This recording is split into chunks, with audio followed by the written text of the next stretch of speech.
Hello दोस्तों, बहुत बहुत स्वागत है आपका अपनी यूट्यूब चैनल दी नीरोन एकेडमी। आज दोस्तों जो हमारा टॉपिक है जो बहुत इंटरेस्टिंग है, बहुत ही रुचिदार टॉपिक है हमारा, और जो इसलिए हम इस टॉपिक को लेके आए कि बहुत सारे लोगों का कमेंट आ रहा है, बहुत सारे स्कॉलर्स हमारे हैं वो जानना चाहते हैं, जो बहुत ज़्यादा अभी ट्रेंडिंग में चल रही है, लाइक आपका मेडिसिन वाइग्रा के नाम से आ रही है, मैन फोर्स के नाम से आ रही है। जो आपकी वाइग्रा है उसको फीजर बना रही है, जो आपका मैन फोर्स है वो मैनकाइंड उसको बना रही है। ठीक है, अगर हम बात करें इसकी क्लिनिकल एप्लीकेशन की, या फिर मान लो रिक्रिएशंस के लिए लोग यूज़ कर रहे हैं, सेक्सुअल परफॉर्मेंस बढ़ाने के लिए यूज़ कर रहे हैं, तो इस वीडियो में हम हर चीज़ को कवर करेंगे कि इसकी डोज कितनी आपको लेनी चाहिए, अगर आप लेते हो तो आपको सेक्सुअल परफॉर्मेंस कितना इम्प्रूव हो सकता है, कितनी पॉसिबिलिटी हो सकती है, या फिर इसकी डोज कितनी है, और इसके लेने से आपको क्या क्या दिक्कतें हो सकती हैं, और इसके अलावा इसका मार्केट प्राइस क्या है ना, और बेसिक मैकेनिज्म की एक थोड़ा सा देखेंगे हम ऐसे काम कैसे करती है। बहुत मॉलिक्यूलर लेवल पे हम देखेंगे नहीं, इसको थोड़ा सा बेसिक मैकेनिज्म इसका देखेंगे कैसे काम करती है। ठीक है, तो आज का जो टॉपिक हमारा क्या है, man force and Viagra tablet. ठीक है, वो जो उसका मॉलिक्यूल्स नाम है, जो उसमें मॉलिक्यूल पड़ा हुआ है वो आपका है सिल्डेनाफिल। ठीक है, मैन फोर्स आपका प्रोडक्ट का नाम है, मेडिसिन की जो ब्रांडिंग है वो मैन फोर्स के नाम से है, एंड वाइग्रा भी आपका ब्रांड नेम है, जो उसमें एक्टिव मॉलिक्यूल है वो आपका है सिल्डेनाफिल। ठीक है, सिल्डेनाफिल सिट्रेट के नाम से भी आता है, या फिर डायरेक्ट सिल्डेनाफिल। ठीक है, अब थोड़ा सा हम देखेंगे इसके बारे में क्या होता है ना। अब जो नेक्स्ट हमारी स्लाइड है, थोड़ा सा हम देख लेते हैं कि man force and Viagra tablet sildenafil citrate होता क्या है। तो इसमें लिखा हुआ है, sildenafil is used to treat male sexual function problems, importance और erectile dysfunction also known as ED. ठीक है, in combination with sexual stimulation sildenafil works by increasing blood flow to the penis to help man get and keep an erection. ठीक है, अभी हमने देखा जो first line इसमें क्या बता रहा है कि सिल्डेनाफिल जो हमारी है कब यूज करते हैं, जब किसी मेल को सेक्सुअल प्रॉब्लम आती है। यहाँ पे मेल निर्धारित किया गया है, हम फीमेल की बात नहीं कर रहे हैं, यहाँ पर हम केवल मेल की बात कर रहे हैं। तो क्या है, ये मेल के लिए यूज हो रहा है, और क्यों यूज कर रहे हैं, हम यूज इसलिए कर रहे हैं जो हमारा सेक्सुअल परफॉर्मेंस नहीं हो पा रहा है, सेक्सुअल वीकनेस आ रहा है, या फिर कोई और प्रॉब्लम आ रही है रिलेटेड टू सेक्स, या फिर इंपोर्टेंस हो रहा है, या फिर इरेक्टाइल डिसफंक्शन हो रहा है, मतलब इरेक्शन बहुत जल्दी हो रहा है। ठीक है, तो उस केस में हम इसका यूज करते हैं। सेकेंड लाइन आपकी क्या है, in combination with sexual stimulation sildenafil works by increasing blood flow to the penis to help the man get and keep an erection.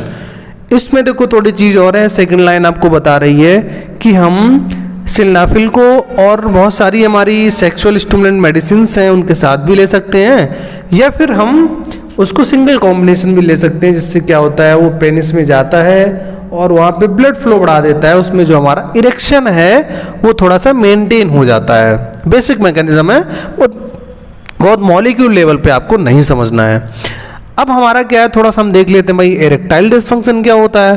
तो इरेक्टाइल डिसफंक्शन या फिर importance is the inability to get and keep an erection from enough for sex. मतलब जब आपका erection बहुत जल्दी हो जाता है, मतलब inability to get and keep an erection from enough for sex.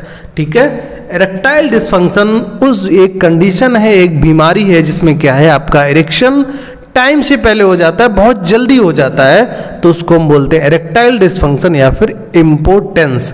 ठीक है, अगर और हिंदी में समझे तो इसको बोलते हैं बांझपन। ठीक है, इन कॉमन भाषा में। अब थोड़ा सा हम देखेंगे जो हमारा इरेक्टाइल डिसफंक्शन है उसका कॉज क्या है, कारण क्या है। अगर हम बात करें कारण की तो बहुत सारे इसके मेजर कॉज है, मेजर इटियोलॉजीज हैं, बट अगर बात करें मेजर क्या है यहाँ पे, तो फिजिकल इशूज लाइक आपका हार्ट डिजीज। अगर आपको हार्ट डिजीज रहती है तो फिर आपको ईडी की प्रॉब्लम हो सकती है। ठीक है, इसके अलावा आपका हार्ट डिजीज है, इसके अलावा हाई कोलेस्ट्रॉल, अगर आपको कोलेस्ट्रॉल लेवल बढ़ा है बॉडी में तब भी आपको कहीं ना कहीं सेक्सुअल इम्बैलेंस हो सकता है, सेक्सुअल डिजायर कम हो सकती है, लिबिडो की प्रॉब्लम आ सकती है, या फिर हाई ब्लड प्रेशर, ठीक है, प्रेशर की दिक्कत रहती है, या फिर आप डायबिटिक हो, ओबिसिटी, अगर आपको मोटापा है तब भी आपका परफॉर्मेंस कम हो सकता है, इरेक्टाइल डिसफंक्शन की दिक्कत आ सकती है, या फिर आप एक्सेसिव स्मोकिंग करते हो, तो ये मेजर कॉज हो सकते हैं, can all cause erectile dysfunction, ठीक है। तो आपको इनसे बच के रहना है। अगर आपको हार्ट डिजीज है तो आप कार्डियोलॉजिस्ट है उनसे सजेशन लीजिए और अपना टाइम टू टाइम एक मेडिकल चेकअप कराते रहिए, ठीक है। आपको हाई कोलेस्ट्रॉल है, ब्लड बीपी है, डायबिटिक हो, आप ओबिसिटी के पेशेंट हो, या फिर आप स्मोकिंग कर रहे हो, तो आप इनको बहुत ज़्यादा आपको अवॉइड करना है। अगर आप इनको मेंटेन करके रखते हो तो आपकी जो इरेक्टाइल डिसफंक्शन की दिक्कत है और जो आपको इम्पोर्टेंस की दिक्कत है वो आपकी रिजॉल्व हो जाएगी, वो सही हो जाएगी, ठीक है। On the other hand depression, anxiety, stress, relationship problems and other mental health concern can be also interfere with sexual feelings. पहला तो हमने देख लिया भाई फिजिकल दिक्कत हो सकती है।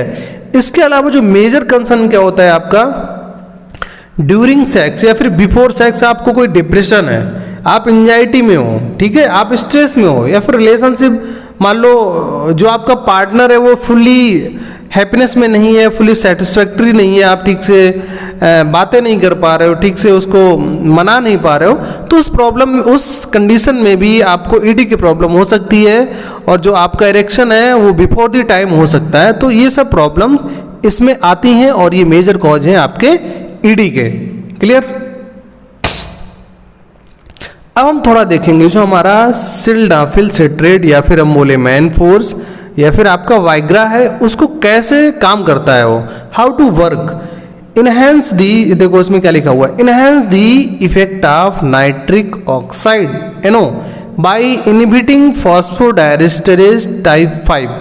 आपकी बॉडी में फॉस्फोडाइएस्टरेज 5 एक एंजाइम है, उसको इनहिबिट कर रहा है, ठीक है। कौन इनहिबिट कर रहा है, वो कर रहा है आपका मैन फोर्स या फिर वाइग्रा, ठीक है, which is responsible for degradation of CGMP in the corpus cavernosum.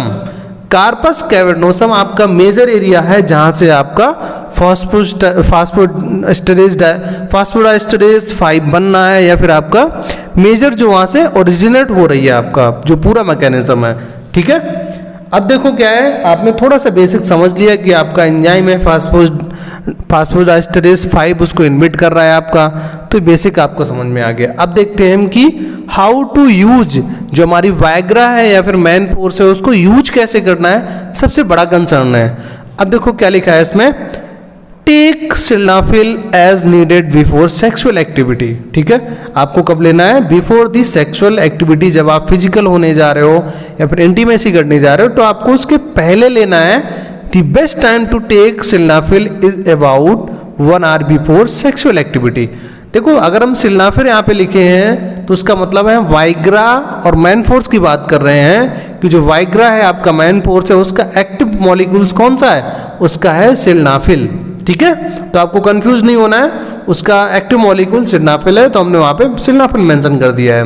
तो क्या है, the best time to take sildenafil is about 1 hour before sexual activity. सबसे बेस्ट तरीका लेने का क्या है इसका, जब आप फिजिकल होने जा रहे हो, फिजिकल रिलेशनशिप बनाने जा रहे हो, तो आपको उसके 1 घंटे पहले लेना है उसको, बेस्ट तरीका है लेने का, ठीक है। But you can take medication any time before 4 hour to 30 times before sexual activity. इसके अलावा आप 4 घंटे पहले भी ले सकते हो या फिर आप 30 मिनट्स पहले भी ले सकते हो, बट जो बेस्ट ऑप्शन दिया गया है, बेस्ट तरीका दिया गया है एज पर फार्माकोलॉजी, वो दिया गया है नियरली 1 आवर पहले आपको लेना है, ठीक है। अब क्या है, sildenafil usually should not take more than once every 20 hours.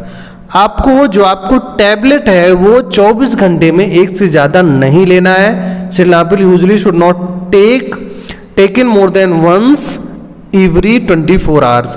24 घंटे में एक से ज़्यादा आपको टैबलेट नहीं लेना है। अगर आप ऐसा करोगे तो आपको साइड इफेक्ट या फिर हार्मफुल इफेक्ट का सामना करना पड़ सकता है। अब थोड़ा सा हम देख लेते हैं भैया डोज इसकी कितनी लेनी है हमें। तो डोज आपकी 25 mg भी आती है, 25 to 100 mg आती है, 25 है आपकी, 50 mg है, 100 mg है, ठीक है। ओरली वंस ए डे ये बोला जाता है कि आपको केवल एक ही बार लेना है दिन में सेक्सुअल एक्टिविटी के नियरली 1 आवर पहले, ठीक है। As needed 1 hour prior to sexual activity. आप डोज मत बढ़ाइए, क्योंकि अगर डोज बढ़ा दोगे बहुत ज़्यादा के चक्कर में तो आपको वहाँ पे बहुत ज़्यादा दिक्कतों का सामना करना पड़ सकता है, ठीक है।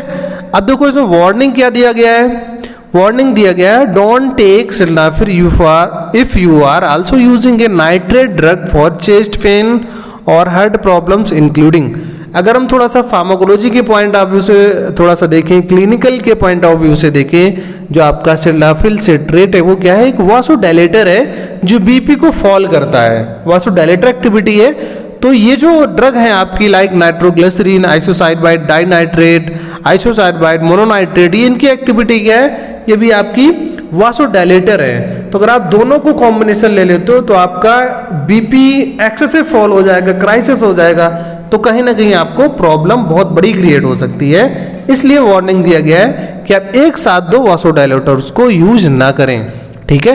And some recreation drug such as poppers taking sildenafil with the nitrate medicines can cause sudden and serious decrease in blood pressure। वही मैंने बताया आपको मल्टीपल मेडिसिन नहीं लेनी है, क्योंकि जो USFDA मेडिसिन है वो सिंगल कॉम्बिनेशन है। इसके पहले स्लाइड में मैंने बोला था कि कॉम्बिनेशन आप ले सकते हो, बट एज पर आपका वो रैशनल ट्रीटमेंट नहीं होगा, वो इरेशनल ट्रीटमेंट में आएगा। बट आपको ध्यान रखना है कि आपको दो एक साथ वासोडायलेटर का यूज नहीं करना है। अब हम थोड़ा सा देखते हैं, जो बहुत बड़ा कंसर्न रहता है वाइग्रा के साथ लोग लेते हैं और बहुत बड़ी कंप्लेन आती है कि सर मैंने लिया बट ये मुझे दिक्कत आ गई। तो सबसे बड़ा जो साइड इफेक्ट है उसका हेडेक। हाँ, हेडेक बहुत होता है क्योंकि उसकी वासोडायलेटर एक्टिविटी होती है, ब्लड फ्लो को बढ़ा देता है। तो जो मेजर एडीआर है आपका मोस्ट ऑफ द पर्सन को होता है हेडेक। आपको सिर दर्द हो सकता है, हार्ट 1 की प्रॉब्लम आएगी, फ्लशिंग होगा, फीलिंग ऑफ वार्मथ मतलब आपको गर्मी महसूस होगी, हो सकता है आपके बॉडी का थोड़ा सा टेम्परेचर भी राइज हो जाए। इसके अलावा नोज ब्लीडिंग भी हो सकती है। चेंज इन कलर विजन, अगर आप लंबे टाइम तक यूज कर रहे हो आपको तो कलर विजन में भी दिक्कत आ सकती है। सेंसिटिविटी टू लाइट से सेंसिटिविटी बढ़ जाएगी। रिंगिंग इन ईयर्स मतलब कान में आपकी घंटियां बजनी चालू हो जाएंगी, रिंगिंग की आवाज आने लगेगी, ठीक है। ब्लड विजन धुंधलापन आपको दिखने लगेगा। इचिंग और बर्निंग ड्यूरिंग यूरिनेशन, जब आप यूरिनल के लिए जाओगे तो वहां पे आपको बर्निंग सेंसेशन या फिर इचिंग की प्रॉब्लम आ सकती है अगर आप लंबे टाइम तक या फिर मोर देन 2 और 3 डोज लेते हो, तब भी आपको ये दिक्कत आती है। But as per clinical experience अगर आप एक डोज ले रहे हो तो आपको मोस्टली ये चीजें देखने को नहीं मिलती हैं। बट समटाइम्स क्या होता है आपको हेडेक और फ्लशिंग की दिक्कत आ सकती है। अब थोड़ा सा हम देख लें इसके मार्केट प्राइस क्या है। अगर हम बात करें, जैसा कि हमने आपको बताया था कि 25 mg में मिलता है आपका, 50 mg में मिलता है, 100 mg में मिलता है। अगर हम बात करें 100 mg की तो लगभग आपका पूरी स्ट्रिप है उसमें क्या है यहाँ पे दिया हुआ है ना, ये देखो अगर आप ध्यान से देखोगे 1/4 मतलब एक स्ट्रिप में आपको 4 टैबलेट मिलेंगी और जिनकी कीमत है 255 रुपए, 255। तो वही आप समझ लीजिए 63-64 की नियरली ईच टैबलेट का रेट पड़ता है 100 mg का। अगर हम बात करें 50 mg का तो थोड़ा सा जो आपका मार्केट प्राइस है वो रिड्यूस होता रहता है। अगर 25 mg की बात करें तो मार्केट आपका प्राइस रिड्यूस होता रहता है, ठीक है। तो दोस्तों अगर आपको वीडियो अच्छा लगा हो तो आप कमेंट करिए, शेयर करिए और सब्सक्राइब करना ना भूलिए। Thank you.